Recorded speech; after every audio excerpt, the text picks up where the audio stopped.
2007 ඉඳන් මම සේල්ස් කරනවා ලංකාවේ. සේල්ස් කරන අතරතුරේදී මම වැඩ කරලා තියෙනවා ජෙනරේෂන් කිහිපයක් එක්ක. ඒ ජෙනරේෂන් කිහිපයක් මම දැකලා තියෙනවා කොහොමද මේ ජෙනරේෂන් කිහිපයක් සේල්ස් කරන්න කියලා. ඒ ඔක්කොම අතරතුරේදී මම ඒ සේල්ස් කරන කට්ටියගේ ටෙක්නික්ස් නැත්නම් සේල්ස් කරන කට්ටියගේ සේල්ස් ස්ටයිල් එක නැත්නම් සේල්ස් කරන කට්ටියගේ ස්ට්‍රැටජි එක නැත්නම් සේල්ස් කරන කට්ටියගේ එයාට තියෙන යුනික් ෆීචර් එක බේස් කරගෙන මම බෙදුව සේල්ස් කරන කට්ටිය කොටස් තුනකට. මේ කොටස් තුන ඇවිල්ලා හරිම වැදගත් කොටස් තුනක්. මං හිතන්නේ මීට එහා ගියපු කොටසක් තව අඳුර ගන්න පුළුවන් කියලා මගේ අත්දැකීම අනුව. මම අද කියන්නේ මෙන්න මේ සේල්ස් කරන කොටස් තුන කවුද කියලා. ඔයා තේරුම් ගන්න. ඔයා අයිති වෙන්නේ මොන කොටසද කියලා මම මේක කියලා ඉවරනාට පස්සේ. තුන්වෙනි කොටස නැත්නම් තුන්වෙනි කැටගරි එක තමයි sales person who sells the features of the product. එයා හැම වෙලේම විකුණන product එකේ features. එයා කතා කරන්නේ මේකේ මිල කීයද? ඊට පස්සේ මේ ෆෝන් එකේ මොනවාද තියෙන කැමරා size එක? කැමරාස් කීයක් තියෙනවද? මේකේ screen size එක, නැත්නම් මේකේ capacity එක, මේකේ country of origin එක. මේ ටික තමයි ඔයා හැම වෙලේම කතා කරන්නේ. සමහරවිට කස්ටමර්ට මේක වැදගත් වෙනවා. සමහරවිට මේ කස්ටමර්ට මේක වැදගත් නොවෙන්න පුළුවන්. හැබැයි එයා හැම වෙලේම ස්ට්‍රෙස් කරන්නේ. එයා හැම වෙලේම කතා කරන්නේ මේ ෆීචර්ස් ගැන. දෙවෙනි සේල්ස් කරන කොටාශය මීට වඩා තනි කරම වෙනස් කොටසක්. මෙයා හැම වෙලේම කතා කරන්නේ ෆීචර්ස් ගැන නෙමෙයි. මෙයා හැම වෙලේම කතා කරන්නේ මේකෙන් අවුට්කම් එක මොකද්ද කියලා.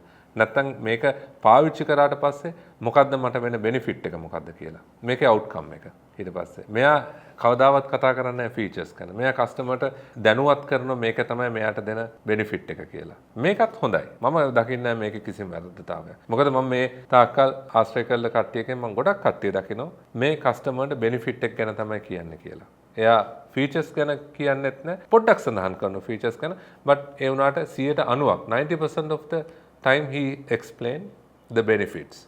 ඊට පස්සේ ඒක තමයි දෙවෙනි sales කොටාශය. The sales person who sell the outcome of the product. පළවෙනි සේල්ස් කරන එක්කෙනා තමයි most powerful sales person. මොකද එයා හැම වෙලෙම ඩීල් කරන කස්ටමර්ගේ ඉමෝෂන්ස් එක, කස්ටමර්ගේ ෆීලිංග්ස් එක එයා ඩීල් කරන. එයා කවදාවත් විකුණන්නේ නැහැ ප්‍රොඩක්ට් එකේ ෆීචර් එකක්වත්. එයා කවදාවත් විකුණන්නේ නැහැ ප්‍රොඩක්ට් එකේ බෙනිෆිට් එකක්වත් කස්ටමර්ට ගන්න. එයා හැම වෙලෙම කරන්නේ කස්ටමර්ට කොහොමද ඉමෝෂනලි කස්ටමර්ට බෙනිෆිට් එකක් එන විදිය එයා එන්වයරන්මන්ට් එක හදලා දෙනවා කස්ටමර්ට.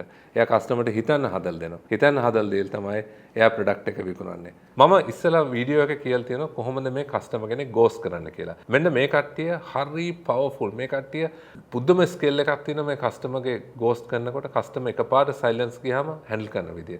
මම ඉස්සලා වීඩියෝ එකේදී මේ ගැන කියලා තියෙනවා කොහොමද කස්ටමර් ගෝස් කරනකොට ටැකල් කරන්න ඕන කියලා. මෙන්න මේ ඉන්න සේල්ස් කොටාශය මාර ටැලන්ටඩ් කොහොමද කස්ටමර් ගෝස් කරන්න ගියාම හැන්ඩල් කරන්නේ. මොකද එයා හැම වෙලේම ඩීල් කරන කස්ටමර්ගේ ඉමෝෂන්ස් එක්ක. මේ සේල්ස් කරන කට්ටිය කවදාවත් කියන්නේ නැහැ ප්‍රොඩක්ට් එකේ ෆීචර් එකක් ගැන. මේ සේල්ස් කරන කට්ටිය කවදාවත් කියන්නේ නැහැ ප්‍රොඩක්ට් එකේ අවුට්කම් එකක් ගැන. හැම වෙලේම කියන්නේ කස්ටමර් මේ ප්‍රොඩක්ට් එක පාවිච්චි කරාට පස්සේ කස්ටමර්ගේ කොහොමද ලයිෆ් ස්ටයිල් එක වෙනස් වෙන්නේ කියලා. කස්ටමර්ට කොහොමද මේකේ රෙස්පෙක්ට් එකක් ගන්න පුළුවන් කියලා. කස්ටමර්ට කොහොමද බෙනිෆිට් එකක් සයිකොලොජිකලි මේක ගන්න පුළුවන් වෙන්නේ කොහොමද කියලා. හැම වෙලේම කස්ටමර්ගේ ඉමෝෂන්ස් එක තමයි මෙයා ඩීල් කරන්නේ. මෙන්න මේක තමයි මෙයා ඩීල් කරන ස්ටයිල් එක. මේක ඇත්තටම මම දකින විදිහට හරිම පවර්ෆුල් ටෙක්නික් එකක් මේක. මේක ගොඩක් කට්ටියට කරන්න අමාරුයි. ඒ වුණාට ඔයා මේක හරියටම තරව වුණා නම් මේක කරන විදිය හරිම ලේසියෙන් කරන්න පුළුවන්. ඒ නිසා මම ආයමත් කියනවා මේ සේල්ස් කරන කට්ටිය තුන් ගොල්ලකට බෙදෙනවා. තුන්වෙනි කට්ටිය තමයි සේල්ස් කරනවා. එයා විකුණන්නේ හැම වෙලේම ප්‍රොඩක්ට් එකේ ෆීචර්ස් විකුණන්නේ. දෙවෙනි කරන කට්ටිය හැම වෙලේම විකුණන්නේ එයා ප්‍රොඩක්ට් එකේ අවුට්කම් එක විකුණන්නේ.